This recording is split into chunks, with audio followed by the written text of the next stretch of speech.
Hello guys, kumusta? And I hope you had a very good Christmas, no?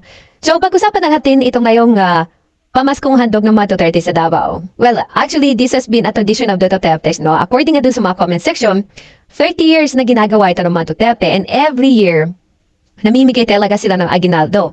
And yung iba nga, kinalakihan na nila yung pagbibigay ng pamasko ng mga Duterte. So umaabot na ho kasi ito sa 5 kilometers na pila at yung iba madaling araw pa lang ay naandun na sa pila. And ngayon, ginagawa nilang issue kasi nga daw, galing daw sa confidential funds yung perang pinamimigay. Ang aguinaldo po ng mga Duterte ay personal po nila yung pamimigay, hindi po siya government projects, no? Ang confidential funds ng Davao ay ginamit para sa anti-insurgency. So pwede nyo pong i-check sa COA kung ginamit ba nila yung pera sa Christmas giving.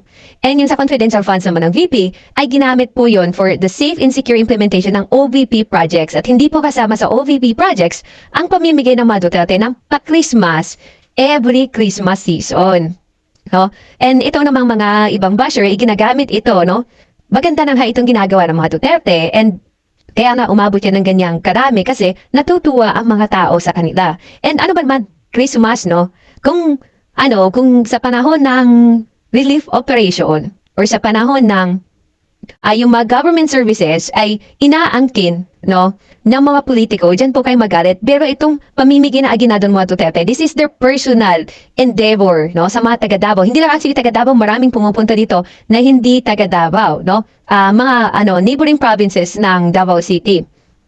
And ito sabi ng iba, yung mga bashers, no, basahin natin. Okay naman, pero paano naman yung nagsusuporta sa kanila na hindi taga Davao? Madam, yung pa-Christmas po ay para sa taong pumupunta sa bahay ng mga Duterte at gustong humingi ng aguinaldo. At kapag sumusuporta po tayo sa mga Duterte, huwag po tayo mag-expect na may kapalit ng aguinaldo. Ang expect po natin is good government service. Ganun po. Bakit daw kailangan pahirapan? Hindi naman po kasi ito government projects na kailangan mo ibigay sa mga barangay, no? Hindi po ito relief operation. Ito po ay aguinaldo sa kung sinong gustong mamamasko sa bahay ng mga Duterte, no? So iba po yung relief operation ng Davao. Yung relief operation ng Davao, wala po tayong problema doon. Pero ikaw, kung mamamasko ka, ala naman yung pamamaskuhan mo pang pupunta sa bahay mo, no? Para bigyan ka ng pamasko. This has been a tradition in Davao City. Napupunta yung mga tao na gusto mamasko sa mga Duterte sa bahay, no? Ni former President Duterte.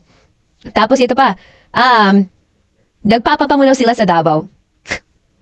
Are you aware? No, na mabango na ang mga Duterte dekada na sa Davao and the one reason why FPRRD won the presidency dahil sa magandang pagserbisyo niya sa Davao City. So hindi ho nila kailangan magpabango sa Davao City. So I just hope that people will stop using this as an issue towards the Duterte at sinasabing galing sa confidential funds. Meron po tayong FOI bill. If hindi po kayo sigurado, wag po kayo magpakalat ng maling balita. Pwede po kayo mag-request ng information sa foi.gov.ph kung ginamit pa ni VP Sara at ni former President Duterte ang confidential funds sa pamimigay ng Christmas. Kasi kung ginawa nila noon at hindi naman align sa budgeting at hindi align sa project, ifa-flag po sila ng COA. So sana sa panahon ng ng Kapaskuhan, huwag naman po tayo gumawa ng issue, no?